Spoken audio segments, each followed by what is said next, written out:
Okay, what's up, class? I want to go through two exercises really quick. I don't want to take much of your time.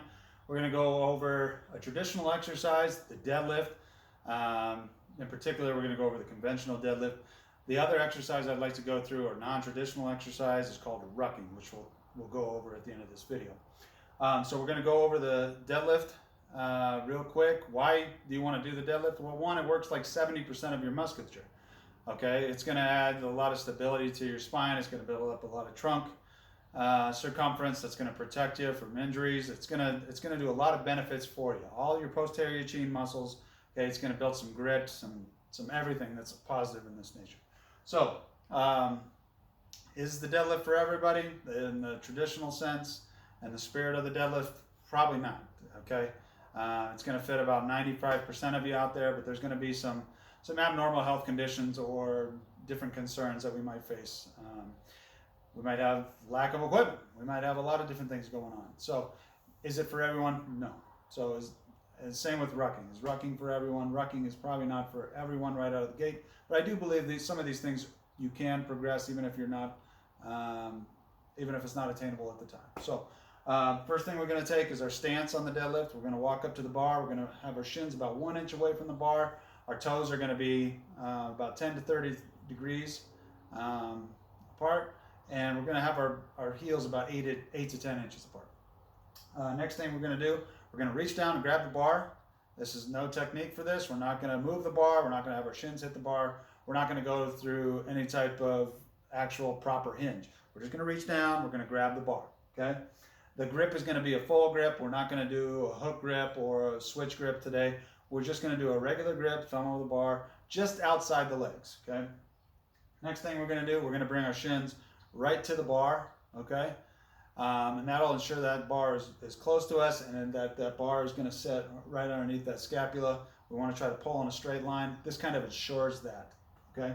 The next thing we're going to do, we're going to take a big breath. In general, on a deadlift, you probably want to wear a belt, especially if you're going heavy. But we're going to try to fill up all this lower abdomen, okay? We're going to keep our chest up and force our body into extension. Get as much extension as you can. Last thing we're going to do, we're going to actually go through the pull, okay? We're going to push with our legs. We're going to drag that bar up all of our legs, okay? Drag it up the shins, up the thighs until lockout, okay? So that's the deadlift. The last thing we want to go through here is we're going to go through some cues that I normally go through. We're going to really drive through that midfoot, okay? We're going to treat it like a standing leg press, okay? And the last cue that I hear all the time is chest up. You keep that chest up, you can generally keep in a good position. Common errors are going to be all of the steps we needed to do the deadlift with good technique. So stance, people are going too wide, their feet are too parallel, they're too narrow, all sorts of things. They're too far away from the bar, they're too close to the bar. Grip, same thing. We're getting our grip way too wide, way too narrow. We're gripping with our palms. I've seen people grip underhand, which is ridiculous. We're not keeping our chest up, okay?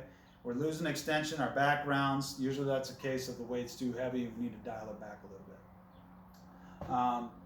The last thing that we usually miss on is drag. So we're not engaging our lats, okay? And that bar drifts way too far away from us. That puts a lot of torque on that lumbar spine. It's going to probably lead to injury, and if not injury, it's going to lead to just really bad soreness, and you're not going to want to deadlift for a while. So what can we do for progressions from here? So progressions, we can always add weight. And I like to add weight through accommodation a lot of times, bands or chains. We can add just straight weight. We can add distance. Okay, a lot of times we'll put something underneath the bar to add like what we call a deficit deadlift. I'm sure you've heard of those. We can also change the dynamics of the lift. Once you get proper technique, you can learn how to really accelerate through there. You can do speed lifts. Dynamic effort method is one method we use. We can also do pause work. We can do triple pause work. We can do halting deadlifts, all sorts of things. We can do a lot of regressions too. So for people who aren't generally good at deadlifting from the floor, we can reduce the weight. So you can use lighter bars, lighter weights.